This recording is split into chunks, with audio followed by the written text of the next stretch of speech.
Chapula.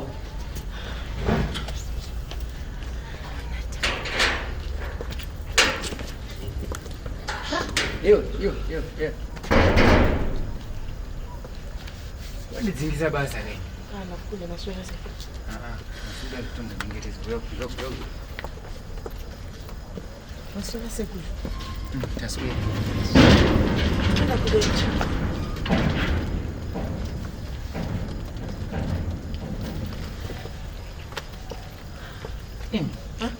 Lecture uzile. Mbozi lecture dzafura kare gaiti. Tona lecture kule. Kulecture kupiko. Lecture ukambasi. Mabhuku achari ku. Atikuna shanza mabhuku. Tushanza ma laptop asara.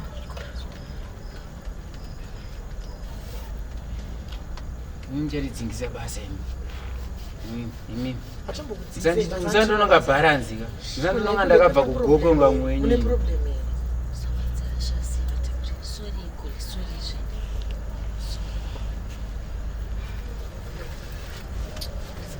Dzukere mukatu.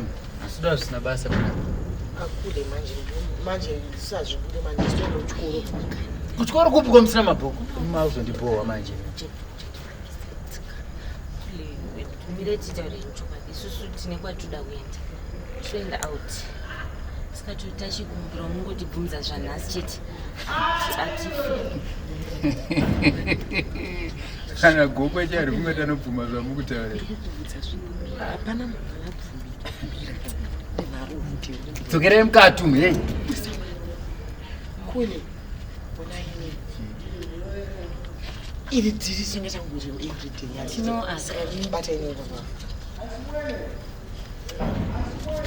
Hapana chi. Saka dziri singa changutorisa everyday. Mazvizo. Towedzera. Hapana mari kuwedzerwa iwe. Kule. Ndatizvona. Handichakuitwa $20 here. Ndatizvona. Iri dziri ndiri everyday. Unozotibvunza kuti tandirira udza kubuda kana Sini kurumidze kutsoka. ewe. Tivhurira kuti pinja.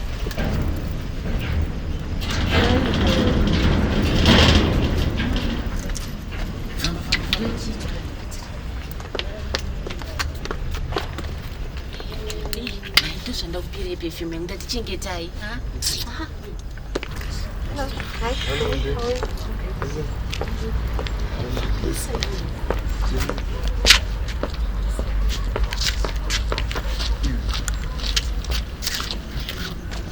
What am I doing what's going on this end?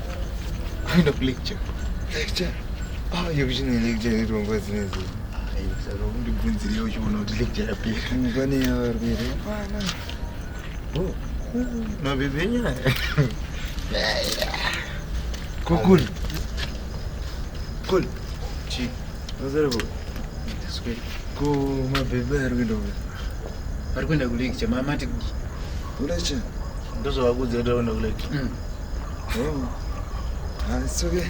zvine mimi zvine Hapana kule sitadzoka tubva kulecture. Ngobvunza zvedu. makwara mimi ka ndakura musoro ukuona izvo ukuona ai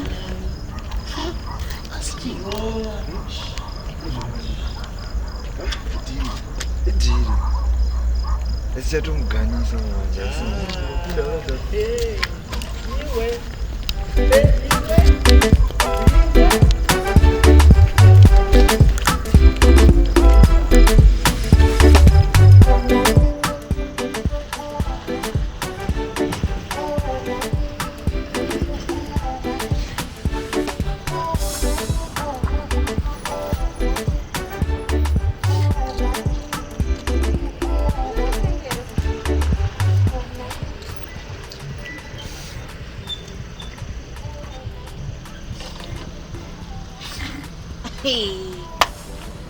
Naiwe kadhura. Iwe kadhura. Ishu. Iwe unoshure here. Unopenga. Ha? Chi. Dzako dzirimo here umwe. Ndakataura kuti kudiko nenyaya yekusiya gate rakavhurika rakashama. Ndakutaura here kuti gate ngarivharwe nemage kuti pano pane vana tizogone kuvakontrola vane musikanzi. Ko vakabuda vakarara ipapo. Izvo zvindatira 10 years kuti umuke ipapo. Ndokuti seko kwanongo uchingoita. Seko usikateerera chinhu 1 titi chaunoitwa. Netsai.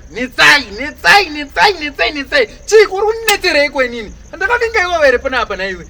Saka tora ndopenga manyendo ndizvita zvandikuita pana kuti pagate pana manzi uzoti panopfura vanhu ava. Ha? saka pauri kugwa utena ndangokubvunza zvinhu zviri very simple. Why is it kuti gedhi rakavhurika wakutotanga kutodedzera sina basa ndokuita seko iko utondidrowa tona hambo kutaura nyaya kuramba uchindikachidza kauzondidhaka manje ini kukukachidza ndikutokurererewe unoziva kuti zvikadhura i1 chete inine shamisedzana paground apa kuti ramai vangu apa tonyatsonoti mukuru nemudiki ndiyandi kutokutaurira iwo ndokukwatura chete iwewe wangu inini ndiri mutakura munhu mbudzi iri yata jongwe chipukuta bikita ndina utsinye singamboitiba iwe nokucharira guva nokuviga ndinotokenya unomboziva kuti bosi vakasiya vachishita vakati inini ndiri in charge ndinofanira kunge ndichiona kuti zvese zviri kufamba zvakanaka here asi iwo pana paunditeerere ndokana ndichikuverengera miraone zvako bosi pawachauya iwewe basa unorisiya inchaji kuti basa rako yorokiyateka nokubika tii wabika tii asi kunyatsonoti njere dzako dzinokwana rega ndiende ndakona gedhi rakavharwera ukasina kuvhara gedhi ndikutokutaurira mawanako ndezvako iwe ona zvine zvitasoona nemotikari dziri kungopinda wakagara panapa nekuti gedhi rakavhurika rizisatikamiri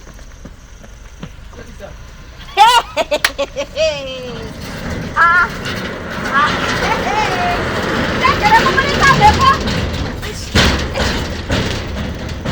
kuzowandivharira naiwe furagedhi naiwe furagedhi inapengeri uchifuragedhi uko baba maniwe unodzikisa basa ozizi unoona chiiweka usade kungoita kangaunu ngekuti kana wakadhakwa iwe unotora advantage yedoro rako iwe nezuro undishauta wakandishautirei Nacheka ndo pane problem yako ipapa. Iye pambacho kanongoza tineti under the influence of alcohol. Unofanira kuzvinzwisisa kuti tineti takadhakwa chaka. Kana takawa nemamba mabhiyazi wangu. Hapana panombokutuka ngiwe.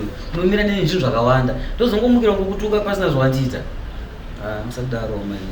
Ozizi apo unenge ungowana nekachirungu kako influence but nezuro apa waitoti shauta apa. It's fine kana zvakaitika but it wasn't intentionally wangu. Iyo inongori nyaya yekuti yekudhakwa. Iyo zvawakaziva kuti ndozvandirika.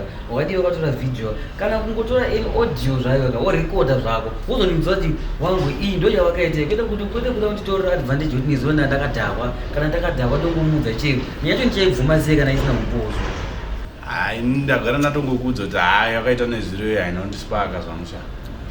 Alright macheka pachedu wangu fine pakakanganisika but iweka unofanira kuziva kuti ndiri umwe wako kana ndinge ndakanganisa ibva wangogara wangu ndibata pamwe ndakatomisifaya ndikatorasa password zvisingatoite nezuro uchingondiregera uchingondiitira kuti wachatosangana nebasa rese shaiso kuti havanhu vakuru nyaya dzatofanira kuti tinesana panapa ndedzekuti wandivhiringidzira masi nhange kuti ndistati kana kuri kundivhiringira time yangu tese ndistati takabuda tese tikaendawo kuwangu iwe ndiwo wakatadzako kutodhakwa nekuda zvako asi dai watotodhakwa waitozoitokambairawo futi aiwa ibhozi ndangondikuudze zvangu plazise vana vakuru vangu ka uyana adults wangu usati tibva panapa tofanira kutobva panapa tichoplana ahead kwete kuplana zvekudzokera mashure panapa pane mabhebi hope kuti kamona zoti kawife material kuti ndichibva pano kana ngobva ndakatokatora ndakatokanda pakicheni kawani kwete nyaya dzedoro dzakutaura idzi ozizi amana ilive yatiri kuita panapa zviti mabhebi tozotiona tapedza kuti masina atiri kuita panapa iwe ndinonzi long term plan wangu gara watongoplana izvezvi kwete zvonzi tozozvina tapedza hazvina nebasa rese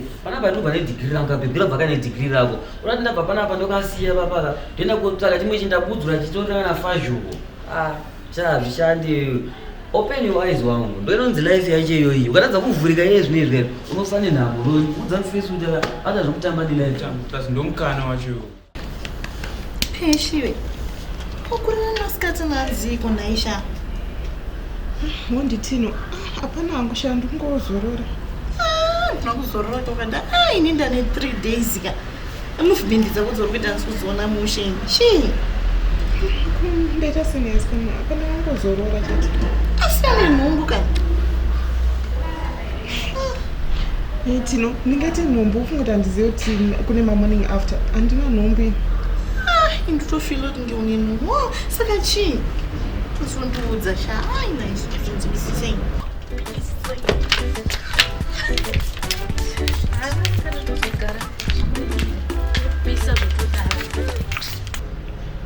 ngatoti hapana netini aiwa kana pane zvotoitika nazondiudza kanei nazondiudza sha ambozi 3 days izidzo kana mufaro kana kusekerero kana kudii kana inini wacho cheche utondiavhoita aiwa kana shana zotaura kuti chii Minochichoitika pandiri. Sarara handisi kurwara.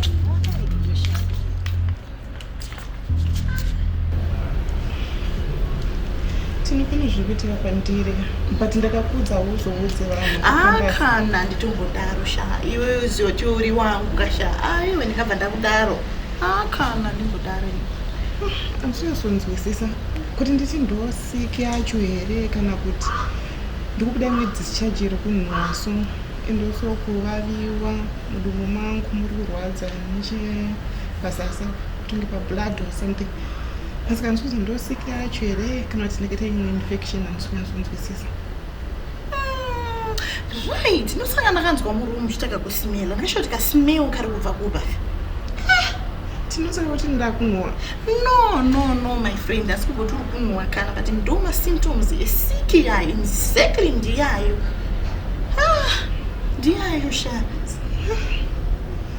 mawani sikandoita sei. aiwa nyanda kutofunga ndakagara panapa kashaka ndiye kuti tichitobva panapa totomhanya kuhospital nekutika tikandika kuregerera sha unokuvara unotofa sha aiwa rege nditete nditokusimudza aiwa shandi aiwa tinochimbomira sha tikaenda kukliniki zvinonyadzisa like zvinomakisa kukliniki ndosvikanisisa nonga nditi ngatimbotrai kana maherbs kana something chimbotrai kana kugugura kana maherbs.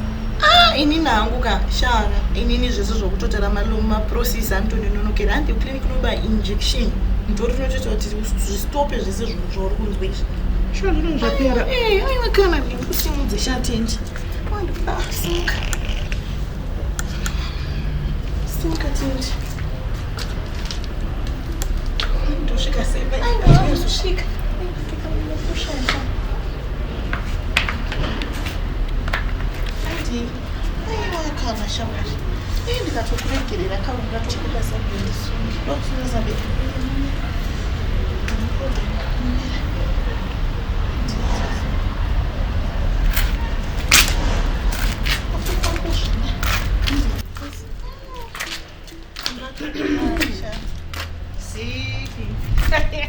Jove. Mwana wamai vangu toshedzera zvevanhu ka ndingasvikwanisa mota iripo iyo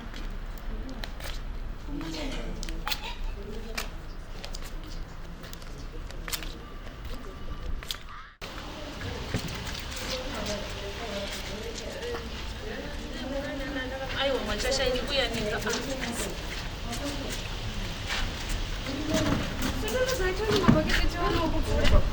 Nai mwana, wachaka wakati waderera ukoko unogona kuzvigumira masvitsa angu eWiFi. Tarisaona ozvo watoita oho. Hatimaona zvandinenge ndichitaura muzotanga kuti ndinotaurisa panapa manje. Ndokudi ikoko mazembe ese aya.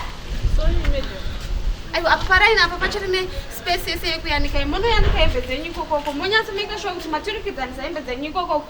Musatombosvike zvenyu pamasvitsa angu. Tarisai muone zimwe renyu zvaraita zviitira. Oh, isatoni. Potori wataza kushitirora ndombodi zvemiedzo kana ndombodi zvangu vatatu kachonere maoko akwa ata Vovo iwe unowacha kuwasvibisa chedani iwe uri kutaureiko wachai momeka sure kuti mabhaketi ese mamasuka yazara nemasijina zvona izvi sorako wachimboasvibisa handina mbomachibisa asi memavo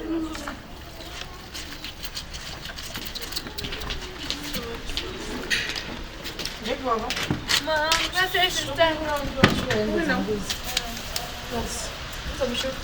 Mushana hembe dzake. Kumasikana sezvapera nemisi. Wacha dzese. Iwe ungochitaura chiko. Ukutaura chiko. Unonzi mishe. Ngati ukutaura chiko uchingodzera. Unoita unge ndione muromo wamishe. Aiwo. Naitene. Unotaura kuna vasikana. Unotaura nemapenzi. Siyana naye sembwa dzikuhukura dzakagara pavana. Ndikatanga hukura unondibata. Hukura kwakaroyiwa.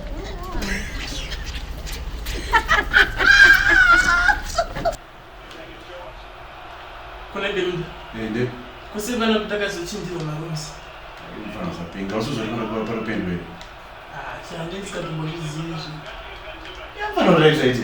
Aiona kapo tukava ka offside ndandikuona. Ayi offside. Ndiwe ka. Iyo ka Mimi bona rachi master ichi. ndata toto akadodikwa ba. Mimi rachi master. Kutamba kacha. Enaka ndichimboseta ka ibhora ka imwe. Kune bemu.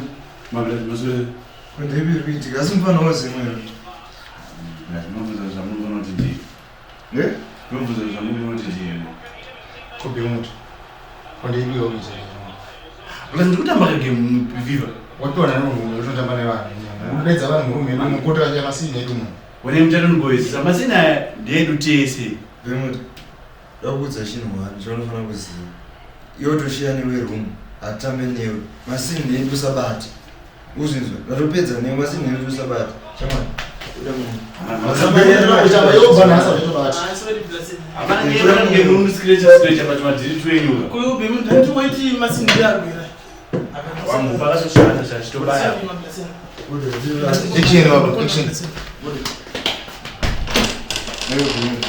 Iyo ndio wakaudza kutana wozima kuti kune FIFA inoku wakatikumbira kuti totamba FIFA. Kuti kabirwa necho mwana. Amana ndi masini makangoya masini ndedu tese. Let me correct that one.